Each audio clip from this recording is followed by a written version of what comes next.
Hello guys, this is Mansi from avidyadi.in. We are starting with chapter number 8. The name of the chapter is Comparing Quantities.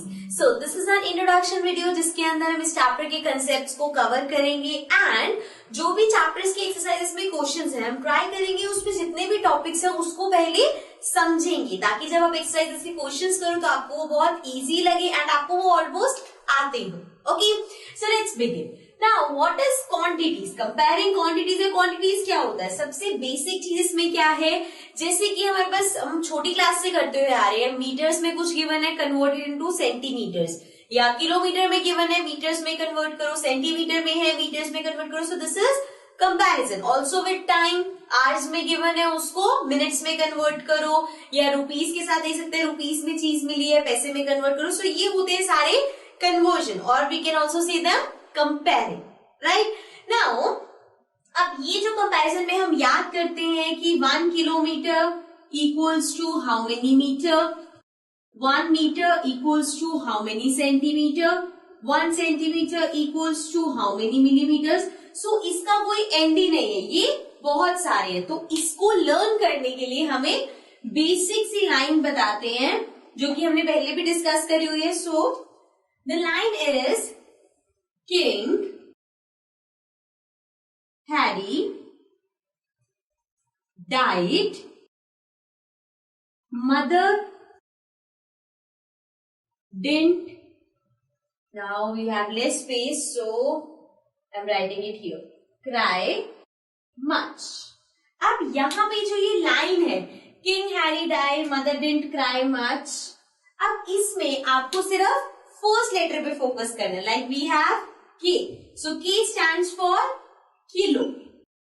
Then we have H. H stands for hectare. Then we have D. D stands for deca. Then we have M. Now this M stands for meter. कोई भी unit हो, metre में हो, ग्राम में हो, litres में हो. So it stands for this M, right? Then we have D, which is for deci. Then we have C, which is for centi, and then we have M, which is for milli.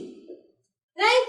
अब जो हम लोग ज्यादातर जिस type के questions आते हैं या जो ज्यादातर रिपीट होते हैं, that is kilo.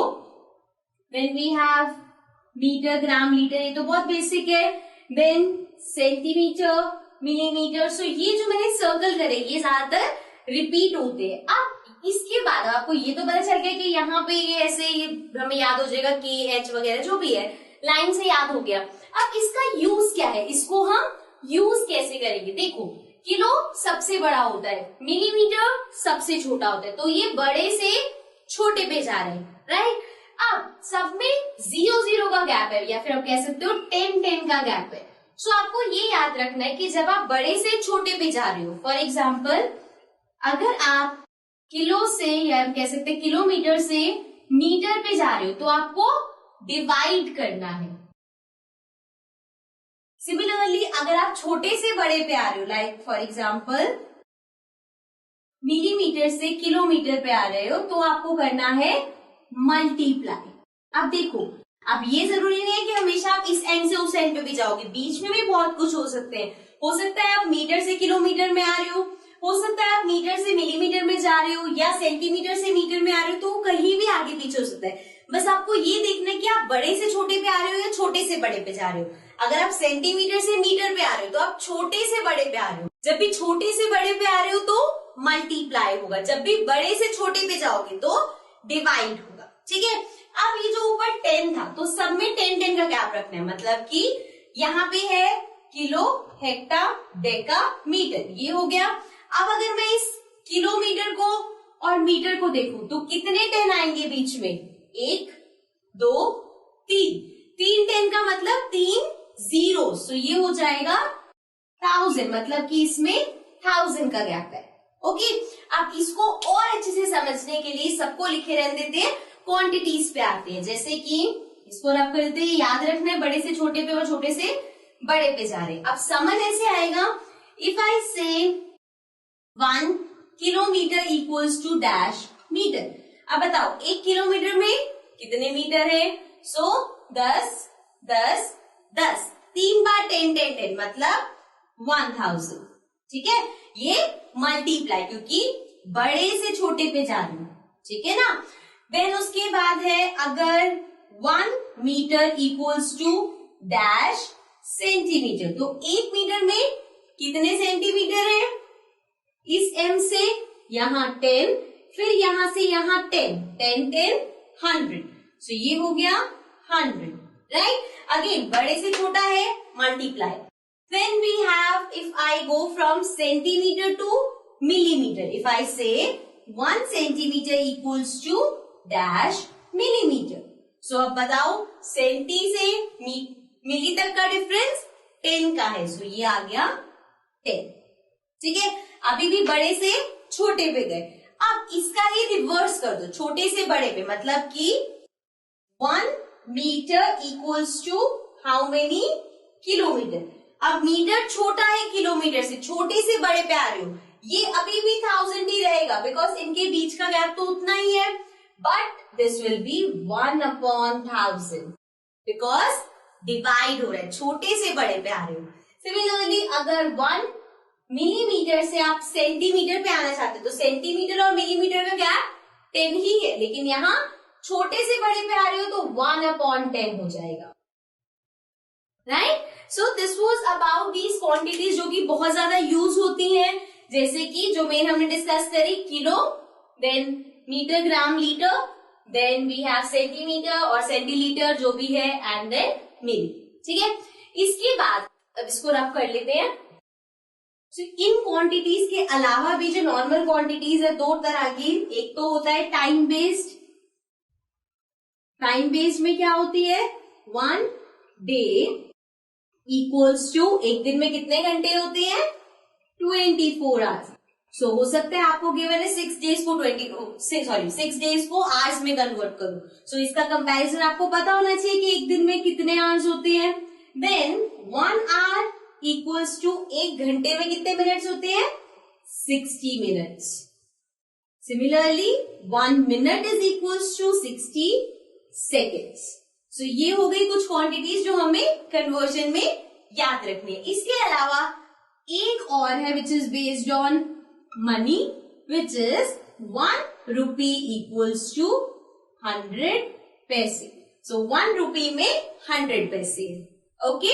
So this was about the quantities जो कि हमें चेंज करनी पड़ेंगी। Now let's come to the next topic. Now our next topic is based on the questions जो कि आते हैं। So let's suppose आपके पास क्वेश्चन आया है जिसमें आपको गिवन है कि 10 पेन्स की कॉस्ट 90 रुपीज है। So what is given कि 10 पेन्स की कॉस्ट 90 रुपीज है, एंड आपसे पूछा है कि 15 पेन्स की कॉस्ट बताओ। अब पता क्या है आपको कि 10 पेन इतने के हैं, तो आपको 15 पेन्स के बताने हैं। अब 10 से 15 आना इज नॉट दैट इजी, लेकिन अगर मैं आपको एक पेन की कॉस्ट बता दूं तो क्या 15 पेन की कॉस्ट निकाल सकते हो? जैसे कि इससे अलग एक लेते हैं कि एक पेन 10 रुपीज का है। अब अगर मैं आपसे पूछूं 15 पेन कितने के हैं, तो बहुत इजीली बता सकते हैं, 150 इंटू 10 कर देंगे, मतलब कि 150 रुपीज। सो इससे हमें पता चला कि अगर हमें एक चीज का प्राइस पता होगा तो हम ज्यादा का निकाल सकते हैं। तो जब भी इस तरह के टाइप के क्वेश्चन आएंगे, आपको हमेशा पहले एक की कॉस्ट निकालनी है। अगर एक की आ गई तो आप ज्यादा की निकाल सकते हो। अब अगेन आपको वो याद करना है कि जब हम ज्यादा चीज से कम चीज पे आते हैं तो होता है डिवाइड, और जब हम कम चीज से ज्यादा चीज पे जाते हैं तो होता है मल्टीप्लाई, राइट। सो अब आप यहाँ पे 10 पेन की कॉस्ट है, 10 से 1 पे आ रही हो, सो कॉस्ट ऑफ 10 पेन्स। अब 10 पेन की कॉस्ट आपको पता है 90 रुपीज है, आप आ रहे हो कॉस्ट ऑफ 1 पेन। सो एक पेन की कॉस्ट निकालने पे आ रही, तो क्या होगा? डिवाइड। डिवाइड क्या होगा? 10 पेन की कॉस्ट अपॉन 10, राइट। सो 0 से 0 cancel, this is 9। This means कि एक पेन 9 रुपीज का है, राइट। सो 1 पेन की अब कॉस्ट आपके पास आ गई। Now we find the cost for 15 pence. अब 15 पेंस की कॉस्ट कैसे निकालोगे? अभी हम आए थे 10 से 1 पे, ज्यादा से कम पे आए, डिवाइड किया। अब हमारे पास 1 की कॉस्ट है 15 की निकाल रहे हैं, मतलब कम से ज्यादा पे जा रहे, तो होगा मल्टीप्लाई। पर अब मल्टीप्लाई 9 इंटू 1 तो नहीं होगा, 1 की कॉस्ट 9 है, जितने की निकालनी है उससे कर दो multiply, right. So 15 into 9 will be, इसको मल्टीप्लाई करके देख सकते हैं, 15 into 9, so 9 into 5 is 45, then 9 into 1 is 9, 10, 11, 12, 13, so we have 135, means कि आपके पास 15 पेंस की कॉस्ट होगी 135। एंड इस टाइप के क्वेश्चंस अलग अलग वे में बहुत सारे आने वाले हैं, तो आपको हमेशा ध्यान रखना है कि जब भी आपको ज्यादा का गिवन है, ज्यादा का ही निकालना है, तो हमेशा 1 की पहले निकालना, ओके। 1 की कॉस्ट या 1 का जो भी दे रखा होगा, 1 स्टूडेंट का, जैसे अगर मान लो 10 स्टूडेंट्स की इतनी फीस आई, 1 स्टूडेंट की फीस निकालोगे तभी 50 की निकाल पाओगे, ठीक है। सो ये ध्यान रखना, जब भी ऐसा होगा पहले 1 की देन ज्यादा, okay. So now let's come to the next topic. Now our next topic is percentage, जिसका साइन ये है। अब परसेंटेज का वैसे एक्चुअल मीनिंग अगर आप देखोगे ना, तो वो बनता है पर 100, मीन्स परसेंटेज मीन्स पर 100 ऑफ एनीथिंग। अभी परसेंटेज आपने डे टू डे लाइफ में बहुत सुना होगा, जैसे उसके 40% मार्क्स आए, उसकी 60% अटेंडेंस है, तो ये परसेंटेज वर्ड हम बहुत बार यूज करते हैं। अब इस चैप्टर में परसेंटेज के किस टाइप के क्वेश्चंस आएंगे, let's see. So one thing can be conversion. So अभी जो हम समझेंगे वो है कन्वर्जन, मतलब कन्वर्ट करना। जैसे कि if I give you a fraction and उस फ्रैक्शन को आपको कन्वर्ट करना है परसेंटेज में, राइट। सो अगर आपके पास फ्रैक्शन है, लेट्स सपोज 1/4, और इस फ्रैक्शन को आपको कन्वर्ट करना है परसेंटेज में। किसी भी फ्रैक्शन को परसेंटेज में कन्वर्ट करने के लिए सबसे इजी वे है मल्टीप्लाई बाय 100। सो मल्टीप्लाई कर देना है आपको 100 से। सो दिस विल बी से कट कर सकते हैं, 4 इंटू 2 से कट करते हैं, this is 2, this will be 50, again 2, 25। So this means 1/4 is equals to 25%। So आपके पास कोई भी फ्रैक्शन हो, अगर उसे परसेंटेज में कन्वर्ट करना है, सो मल्टीप्लाइड बाय 100, राइट। नेक्स्ट आता है, जैसे ये फ्रैक्शन को परसेंटेज में किया है, ऐसे ही अगर आपको डेसिमल को परसेंटेज में करना है, सो डेसिमल को परसेंटेज में करना है। Let's take an example 2.1। अब 2.1 डेसिमल नंबर है, इसको परसेंटेज में करना है, तो कैसे करेंगे?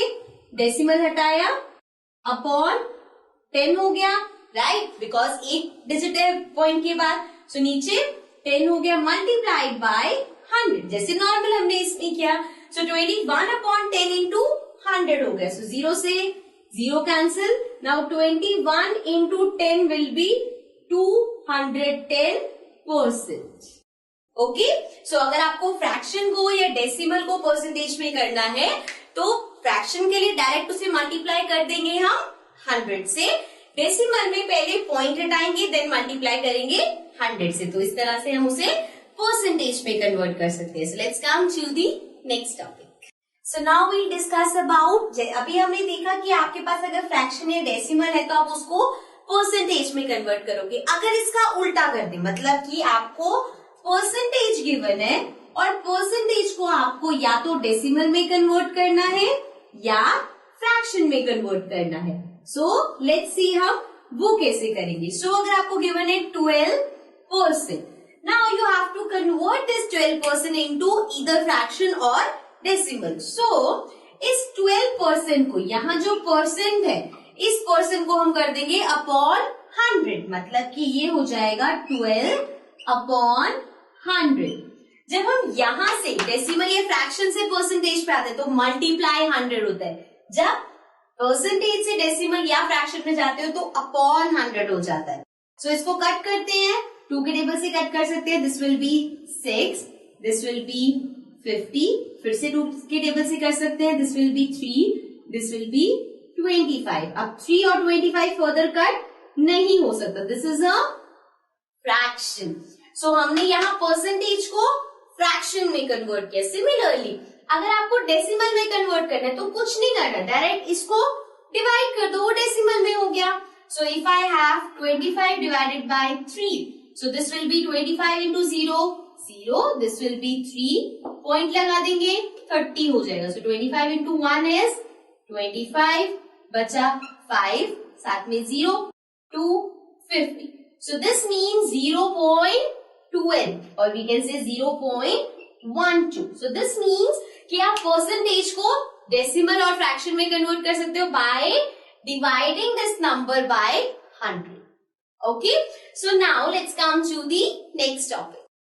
Now our next topic is percentage of anything. इसका क्या मतलब है?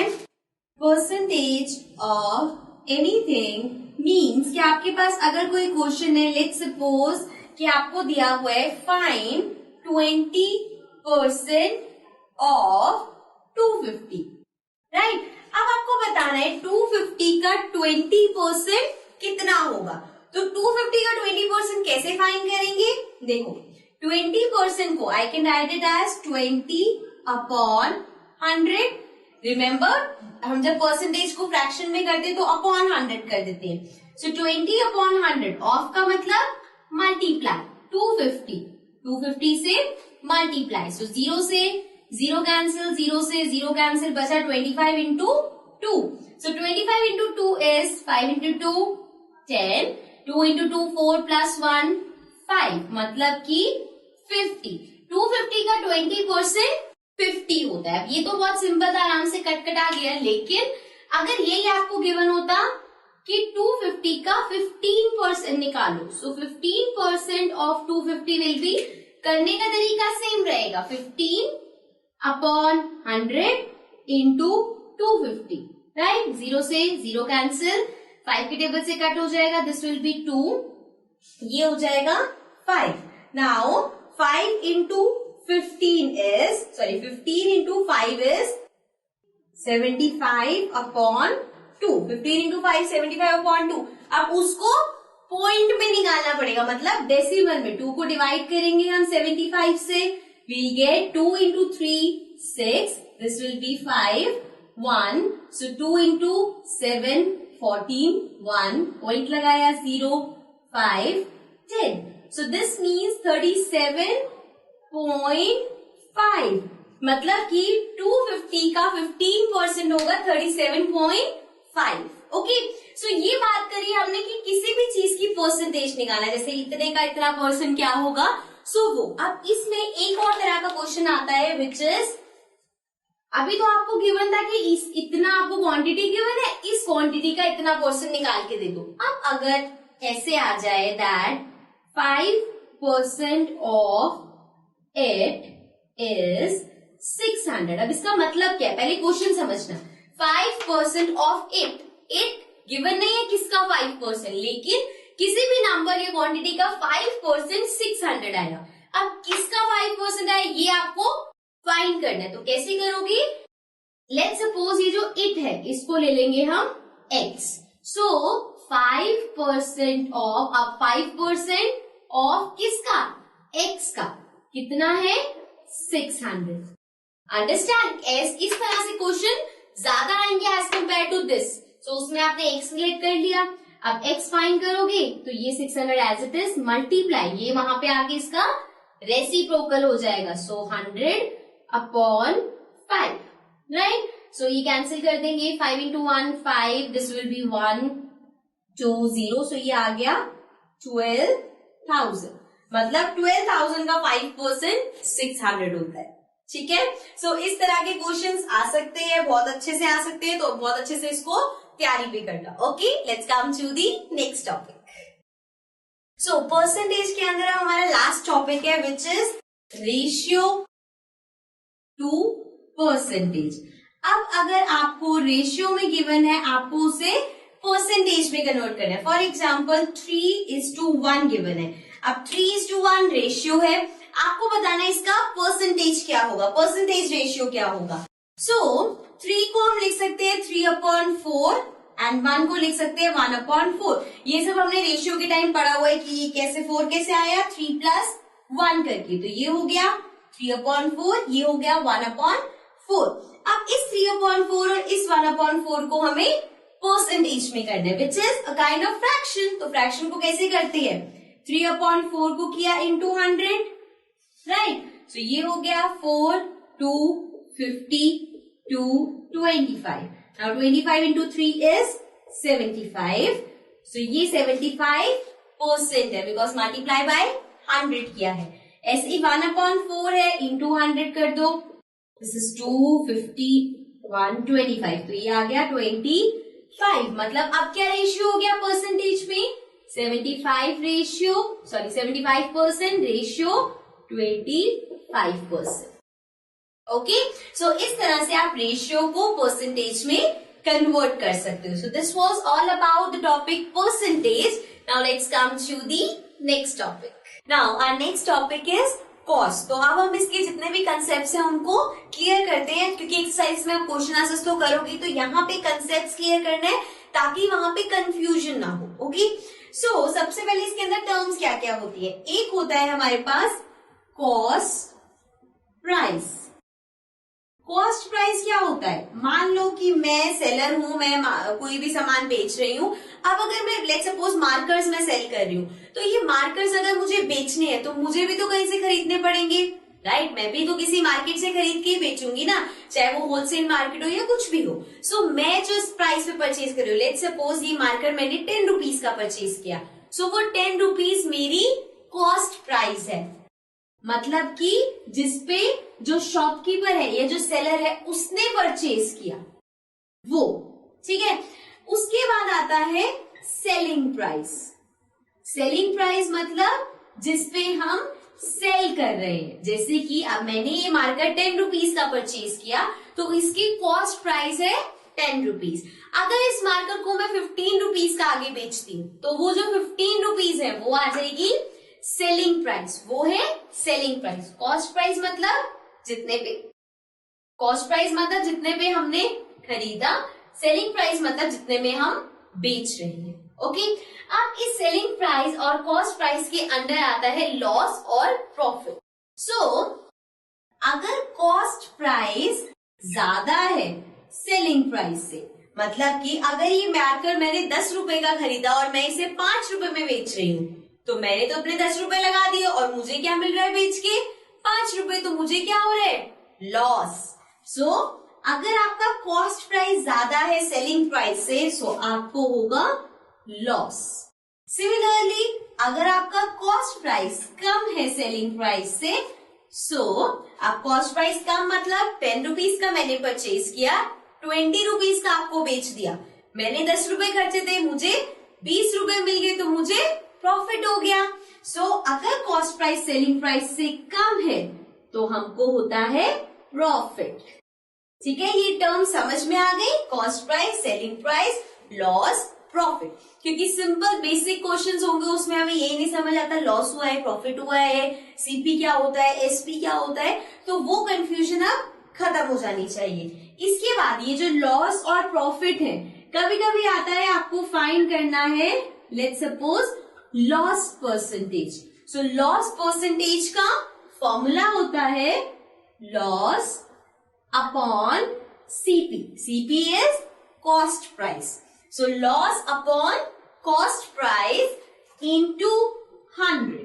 सो हमारे पास आ जाएगा लॉस परसेंटेज। सिमिलरली अगर आपको प्रॉफिट परसेंटेज निकालना है, सो वो होगा प्रॉफिट अपॉन, अब इसमें क्या गलती करते हैं कि अगर प्रॉफिट है तो अपॉन में सेलिंग प्राइस कर दो, नहीं, इसमें भी अपॉन में कॉस्ट प्राइस ही रहता है। मतलब कॉस्ट प्राइस आपका बेस है तो वो हमेशा अपॉन में रहेगा, सेलिंग प्राइस नहीं होता। ओके, सो इसी के बेस्ड आपके पास क्वेश्चन आएंगे, कहीं लॉस हुआ है, कहीं प्रॉफिट हुआ है, लॉस परसेंटेज निकालना है, प्रॉफिट परसेंटेज निकालना है। कभी ऐसा होगा प्रॉफिट लॉस गिवन है, आपको कॉस्ट निकालनी है, तो ऐसी बहुत सारे इसी टॉपिक से रिलेटेड क्वेश्चंस को घुमा फिरा के देंगे। अगर आपको ये चीजें क्लियर है, प्रॉफिट कब होता है, लॉस कब होता है, कॉस्ट प्राइस क्या है, सेलिंग प्राइस क्या है, तो आप आराम से क्वेश्चंस को कर सकते हैं।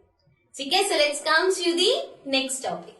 Now our next topic is about borrowing money. Now borrowing money means borrow करना क्या होता है लेट्स सपोज आपको एक कार परचेज करनी है एंड उस कार के लिए आप बैंक से एक लोन लेते हो। लोन मतलब कि बैंक से आप पैसा उधार लेते हो। उधार मतलब कि आप बाद में उन्हें रिटर्न कर दोगे। अभी आपको पैसे चाहिए तो आपने बैंक से ले लिया, बैंक से भी ले सकते हो, किसी रिलेटिव से, फ्रेंड से, कहीं से भी। सो ये टॉपिक उसी के ही अराउंड रिवॉल्व करेगा कि इसके अंदर क्या क्या कंसेप्ट होते हैं। जैसे कि सबसे पहले हमारे पास होता है प्रिंसिपल। प्रिंसिपल क्या होता है?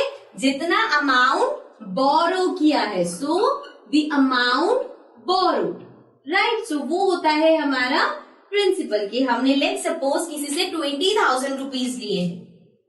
सो 20,000 हो गया हमारा प्रिंसिपल, क्योंकि आपने इतने पैसे लिए हैं।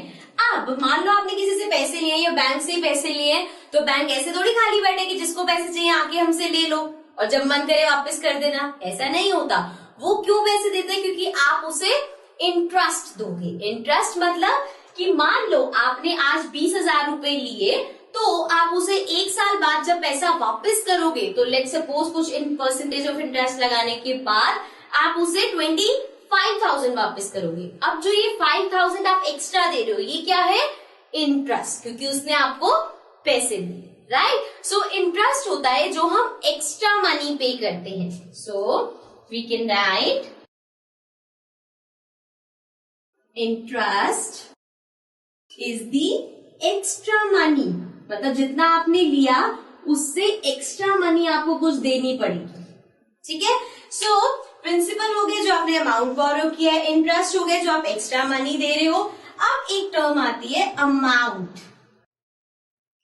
ये जो प्रिंसिपल और ये अमाउंट है, इसमें बहुत कंफ्यूजन होती है, बच्चों को समझ नहीं आता अमाउंट क्या है, प्रिंसिपल ही तो। जैसे यहाँ पे मैं लिखा भी अमाउंट बोरो, तो ऐसे लगता है ये अमाउंट ही तो है, लेकिन नहीं।